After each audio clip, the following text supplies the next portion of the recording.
Mr. Speaker, last night the Rules Committee voted along party lines to not allow the U.S. House of Representatives, this body, to even consider two amendments that I offered that would have helped school districts whose tax bases are significantly reduced by the presence of tax-exempt federal lands.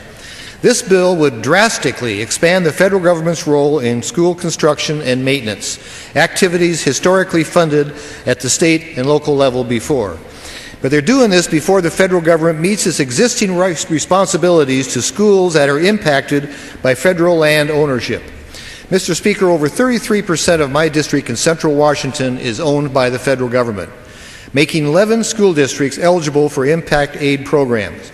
I know all too well the consequences of federal land ownership and the impact it has on the ability of schools to make needed improvements.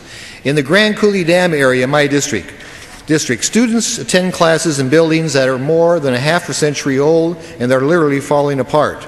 While the local residents in those districts have agreed to pay one of the highest school levies to maintain current levels in the state of Washington, the school district remains unable to secure a bond to make improvements on physical facilities because the community is surrounded by federal lands and therefore has a limited tax base. The federal government has a responsibility to ensure that no child's education is shortchanged because of federal land ownership.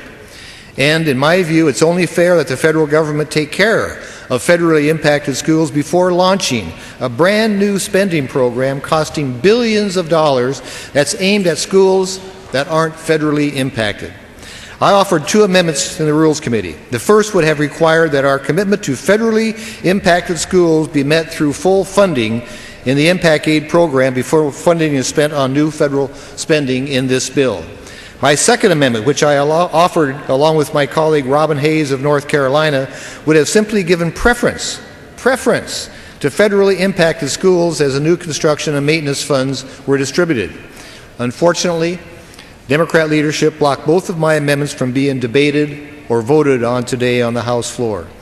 Mr. Speaker, if the federal government cannot meet its current responsibilities to federally impacted schools, then it certainly has no business creating a brand new $20 billion spending program for other schools. Rather than passing this massive expansion of the federal government's role in school construction, we should refocus our efforts on fulfilling existing obligations to schools and children impacted by federal actions. So, Mr. Speaker, I urge my colleagues to vote no on the previous questions and against the underlying bill.